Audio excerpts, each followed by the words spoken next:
Les larmes ne cessent de couler sur mes joues. Mon corps est tendu de bout en bout et je peine à me relever lorsque les portes de l'ascenseur s'ouvrent enfin. Je suis de nouveau face à l'obscurité. Avec tous les événements des dernières heures, mes sens sont aux aguets et je décide d'avancer doucement au cas où d'autres surprises m'attendent. Mais rien, c'est le calme plat. J'avance donc vers la porte de mon appartement. Une fois rentrée chez moi, la fatigue prend le dessus et j'ai à peine le temps de me déchausser et d'ôter mon manteau, que je m'écroule sur mon lit et sombre dans un profond sommeil.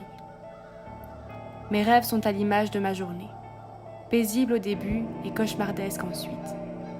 Je réentends les bruits de pas et les grognements. Je revois les yeux et la chose.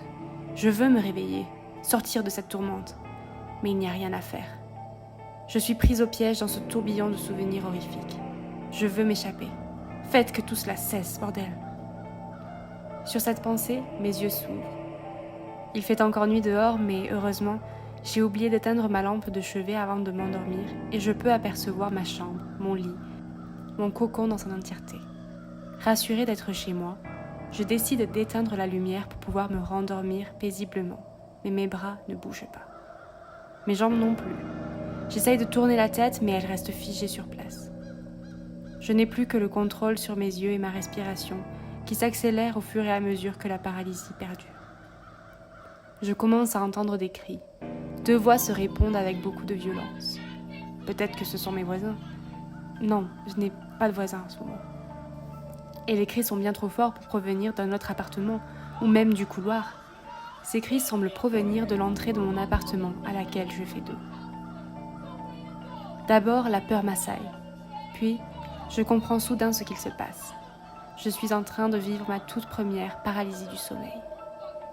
Pour les personnes qui ne seraient pas familières avec ce concept, la paralysie du sommeil ressemble à un rêve éveillé de courte durée. On reprend conscience pendant la nuit, mais nous ne pouvons contrôler que nos yeux et notre respiration. Lors de paralysie, on peut aussi expérimenter différentes formes d'hallucinations, auditives, visuelles, sensorielles, toutes sortes de choses peuvent se manifester. C'est curieux cependant car à cette pensée, je n'ai plus du tout peur. Les cris que j'entends en fond me donnent presque envie de rire. Mais je ne peux pas, bien sûr. Je me souviens alors de toutes ces vidéos que j'ai pu voir sur le sujet, et notamment d'un conseil donné fréquemment, se concentrer sur sa respiration. Les cris se rapprochent, mais je n'ai pas peur.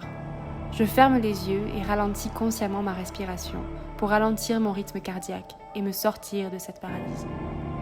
Des secondes passent, des minutes même, et je n'arrive toujours pas à bouger ou à me réveiller.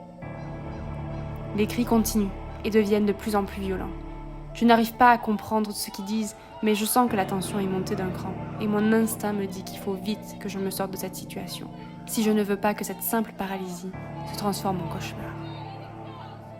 Je tente de calmer de nouveau ma respiration, mais les cris m'empêchent de me concentrer et la peur envahit mon corps.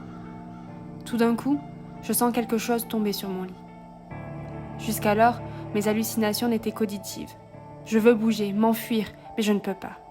Les cris sont à présent accompagnés de coups. Je les entends se frapper, se bousculer. Des objets tombent au sol. Mon regard se tourne brusquement vers la fenêtre de ma chambre qui est en face de moi. Je vois leur reflet sur les vitres. Étrangement, je n'arrive pas à discerner leur visage. Je ne vois que des silhouettes humanoïdes s'agiter. L'une lève soudainement ses bras en tenant un objet étincelant, et avant qu'elle assène le coup, Je vois clairement la lame, prête à pourfendre son adversaire. Je l'entends s'enfoncer dans la chair et les bruits de douleur de sa victime.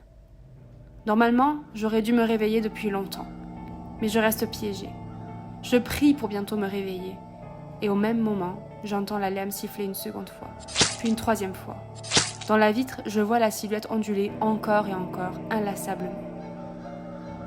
Je sens un liquide chaud se répandre sur mes draps et des gouttelettes atteindre mes joues. Je suis terrorisée.